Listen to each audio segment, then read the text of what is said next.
Welcome back. आप देख रहे हैं आवाज स्पेशल, जहां पर मार्केट और कारोबार की कुछ अहम खबरें हम आपको बता रहे हैं। न्यूज़ 18 नेटवर्क पर हम राइजिंग इंडिया के तीसरे एडिशन की अनाउंसमेंट करने के लिए बेहद उत्साहित है। राइजिंग इंडिया एक ऐसा मंच जहां पर भारत की सफलता और विकास की कहानी को सेलिब्रेट करने के लिए कुछ सबसे बड़ी और सबसे प्रभावशाली हस्तियों को एक साथ हम लेकर आते हैं। इस साल की थीम होगी रियल हीरोज। इन लोगों ने हमारे देश में एक सकारात्मक बदलाव लाने में भरपूर मदद की है। ऐसे एक नायक हैं सीवी राजू। देखते हैं इनकी कहानी। जब विकास की राह पर चलते हमारा पारंपरिक ज्ञान लुप्त होने लगता है, तब सीवी राजू जैसे लोग ही, जिनकी पहचान उनकी कारीगरी है, आगे बढ़कर इसका समाधान निकालते हैं। इनकी परवरिश विशाखापत्तनम के एटीकोप्पका गांव में हुई, जहां पारंपरिक विधि से सदियों से बच्चों के लिए लकड़ी के खिलौने बनाए जाते हैं। लेकिन एक समय ऐसा भी आया जब लगा कि इस प्रथा की इस नई दुनिया में कोई जगह नहीं बची है। In year 1988, the income is very low when compared to the agricultural labor income. Then we started a case study on this, and the findings that we found, the lack of quality conscious, at the same time lack of diversification.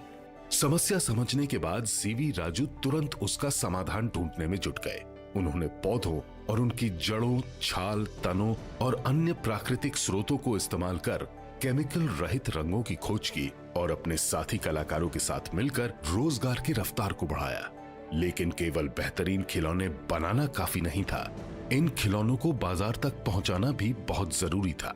And most of these artisans, they confine only 5 to 6 different items, which they are not supporting and credible to their income and their expenditure. इन्होंने उत्पाद को सही जगह पहुंचाने के लिए नए उपकरण और विधियों को विकसित कर पद्मावती एसोसिएट्स नामक कारीगरों की एक सहकारी संस्था शुरू की। उनकी इस पहल से एटीकोप्पका को एक नई जान मिली और उनको पुरस्कारों से भी सम्मानित किया। उनकी सफलता को स्वयं प्रधानमंत्री श्री नरेंद्र मोदी जी ने भी सराहा है और मन की बात में इनका जिक्र भी किया है।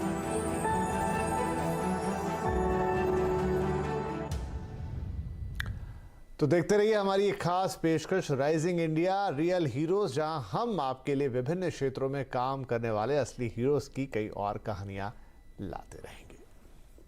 लेकिन इस बुलेटिन में एक बार फिर से हम आपको दिखाते हैं ईशा अंबानी को अवार्ड जो मिला है उसकी खबर। फोर्ब्स इंडिया लीडरशिप अवार्ड में उन्हें बड़ा सम्मान दिया गया है।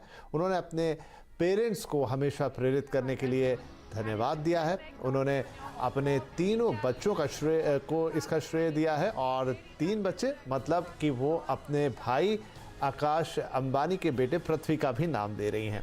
चलते चलते आपको फिर से छोड़कर जाते हैं इन अवार्ड्स की तस्वीरों के साथ।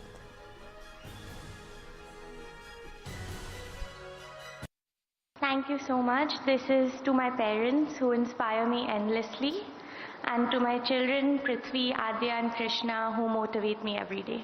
Thank you.